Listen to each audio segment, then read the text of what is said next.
Olá pessoal, tudo bom com vocês? Eu sou o professor Renilson e hoje a gente vai dar mais início, a uma lista de exercícios de fixação aqui do nosso oitavo módulo, beleza? E aí eu separei aqui algumas questões para a gente poder fixar melhor esses conteúdos que a gente viu na aula passada, beleza pessoal? Então, vamos lá. A primeira questão, ela diz o seguinte: para que serve exatamente o comando join? Então a gente já vai dar uma introduçãozinha aqui bacana do que seria esse comando join aqui.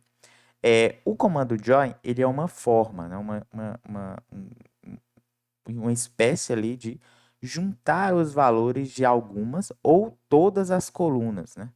De duas ou mais tabelas. Então, quando tu tem ali várias colunas dentro do teu banco de dados, tu pode juntar esses valores, tu pode juntar esses registros, juntar basicamente essas tabelas, tá bom? Então, se vamos supor que tu tem uma, duas, três, quatro, cinco, 10 tabelas dentro do teu banco de dados, que tu queira juntar as informações de uma tabela com a outra para poder fazer alguma relação, alguma consulta específica. Tu pode fazer isso tranquilamente utilizando o join, beleza? E aí, tu vai conseguir fazer essa consulta utilizando alguns valores que estão em comum em cada uma dessas tabelas. Talvez um registro deve estar salvo em outra tabela, entendeu? Registro de uma outra tabela. E aí vai montando nessas tabelas do teu banco. E é justamente nesse contexto que a segunda questão vai dizer o seguinte: o que significa dizer que uma coluna é uma chave estrangeira? Ora, quando a gente diz que uma certa coluna é uma chave estrangeira, significa dizer que a coluna desta tabela irá receber dados que são referentes a uma outra tabela. Então, esses dados ele referencia de uma outra tabela, ele parte de uma outra tabela. Ele fica salvo tanto em uma tabela como em outra. Isso para fazer essa referência de uma tabela com a outra, de uma coluna com a outra. Belezinha? E é por isso que a gente chama essa coluna de chave estrangeira. Ele recebe um dado estrangeiro, um dado que é de uma outra tabela. Belezinha? Então, top. A segunda questão ficou muito fácil. Na terceira, ele diz o seguinte, ó: qual a diferença entre adicionar a restrição primary key e adicionar foreign key em uma coluna? Então, a gente teve aí uma videoaula que era referente às constraints, né? Que era justamente restrições que a gente adicionava para a coluna da nossa tabela. Lembra lá, né? Essas restrições, elas poderiam ser várias restrições. Uma delas era o primary key, certo? E aí, nas videoaulas anteriores, né, mais recentes, a gente viu uma outra restrição. A gente entendeu uma outra restrição, que era a foreign key, que era referente a uma chave estrangeira, como o próprio nome já diz. A primary key é uma chave primária, né? A chave primária, ela diz respeito a uma coluna cuja não pode receber dois registros iguais. Ou seja, admite apenas um valor singular. Então, quando eu digo primary key, eu estou dizendo chave primária. Ela tem um dado único. Nenhum outro registro pode ter um dado igual a esse. Entendeu? Se ele tem o nome Renilson, outros registros não podem ter o mesmo nome.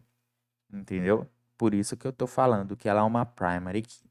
Já, né, enquanto que a foreign key, a chave estrangeira, ela diz respeito a uma coluna que irá receber dados referentes a uma outra tabela. Então, a diferença entre o primary key e a foreign key é justamente essa. Dizer que é uma chave primária é dizer que ele vai receber valores únicos. E dizer que é chave estrangeira é dizer que ele vai receber valores de uma outra tabela. Belezinha, pessoal? Então, seguindo aqui para a nossa quarta questão, o que, que diz a nossa quarta questão? Ele diz o seguinte, ó: dê um exemplo de onde a gente pode usar uma espécie de coluna se comportando como uma chave estrangeira. Então, para ele se comportar como uma chave estrangeira, ele precisa justamente receber dados de uma outra tabela. Em que aplicações a gente pode fazer isso?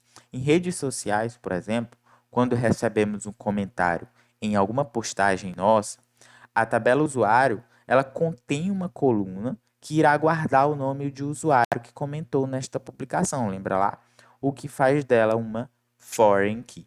Então, quando a gente tem justamente esse conceito básico de foreign key, a gente pode aplicar um comentário simples de uma publicação. O usuário que comentou nessa publicação, o ID dele, que é referente a uma outra tabela, na tabela de usuários, vai estar contido na tabela de postagens. E é justamente o que o nosso código aqui, ó, vai fazer. No código a seguir, qual coluna que se comporta com uma chave estrangeira? Esse código em SQL, por exemplo, ele funciona exatamente para uma chave estrangeira. Olha só, create database netbook, que é justamente para eu criar esse meu banco de dados, e aqui eu crio esse banco de dados tranquilamente, tá? Ele vai conter aqui embaixo, ó, uma foreign key. Se vocês perceberem, tem uma foreign key aqui. E ela referencia o user ID, que é justamente o ID do usuário dessa tabela. Belezinha? Então, aqui a gente tem uma aplicação de onde a gente pode usar uma chave estrangeira, e aqui a gente tem um código propriamente dito para a gente criar essa chave estrangeira. Belezinha, pessoal? Então, a gente pode ficar por aqui. É o nosso último módulo, tá? O último módulo dos nossos exercícios. E vocês ficam aí, né, para fazer inúmeros outros exercícios e praticar ainda mais a programação em bancos de dados. Beleza, pessoal? Então, tchau, tchau.